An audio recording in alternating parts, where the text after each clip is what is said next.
Hey guys, welcome back to the Wandering Wind. Thanks for joining me for yet another reaction video from React Fuel here on the Wandering Wind. Today I'm going to be watching the trailer for the HBO series His Dark Materials. Now, I don't know if you guys know this, but I have always been a fan of the Philip Pullman series, His Dark Materials.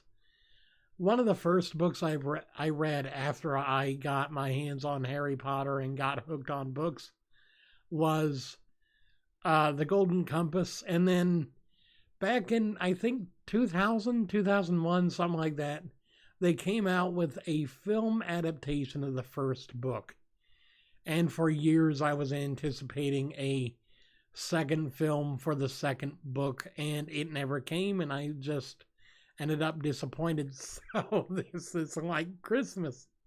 This is like Christmas before December. Christmas came early for me. I'm excited to see what this trailer has in store for me.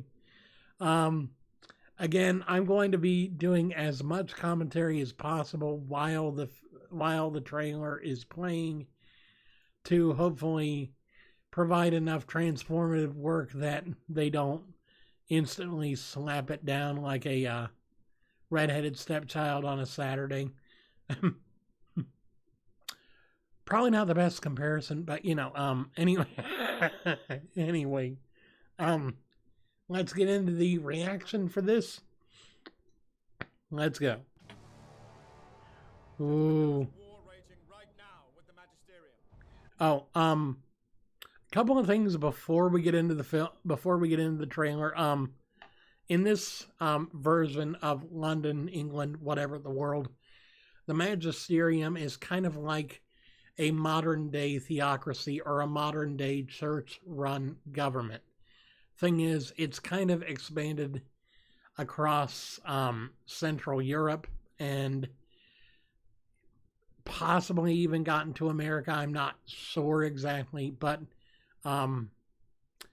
yeah, we're basically looking at an alternative timeline of modern day history back in like the early 1900s, late 1800s. So keep that in mind. Between those trying to keep us in ignorance and those willing to fight for truth and freedom. Yep. So basically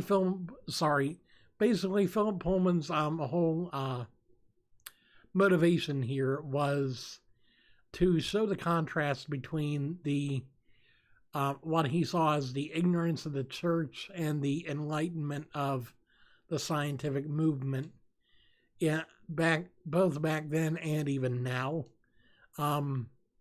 He wanted to kind of show what would happen if the church became too much of a powerful entity and started to take over everything and outlaw anything that would in any way disprove what they were saying. And that's actually what happened during the Dark Ages.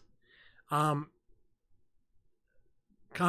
thought is that if the Dark Ages had never happened, our civilizations would have advanced by at least 1,000 years from where we are today, just because we wouldn't have had that dark period where any scientific thought whatsoever was persecuted as heresy.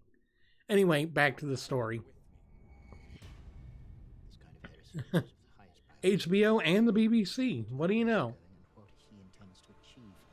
Yeah, this kind of heresy. Yeah, so basically, the church runs the government, and the government doesn't like anyone trying to go against them. So, yeah.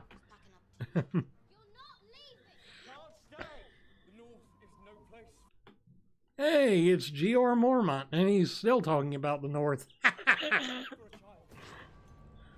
The master's asked if I can find a place for you, and I want you as my assistant. Ah, Ann Coulter. Or Mrs. Coulter, anyway. Lyra Blackwa. Nice, yeah. Oh my, the Snatchers. Taking them north. Of course they're taking them north. Wait a minute, is that Geo? Was the first guy Geo Mormont or the second guy? I can't remember. Or the Golden Compass, basically. Huh.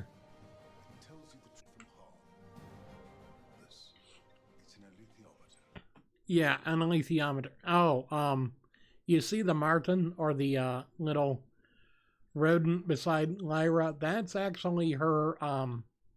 In this particular universe, souls don't actually reside in the body, they reside in animal familiars called demons.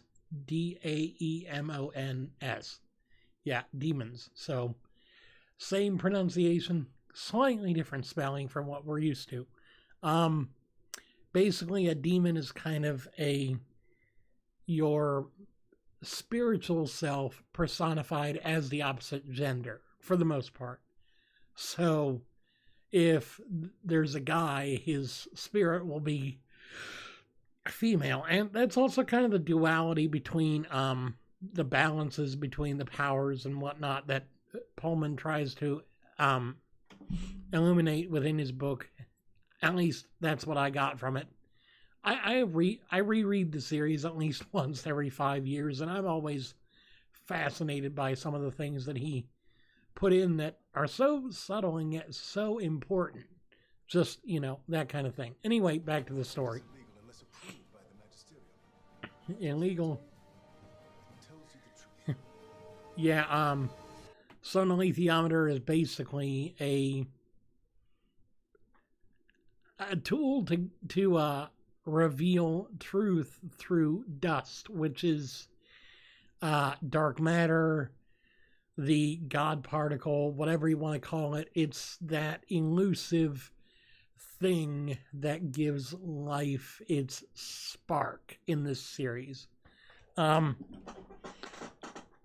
It was never exactly shown exactly what dust truly represents other than the soul, and in a way enlightenment, and in a way sin for the church, because that's what they really wanted to do. Was the magisterium wanted to avoid the collection of dust by children, and so yeah,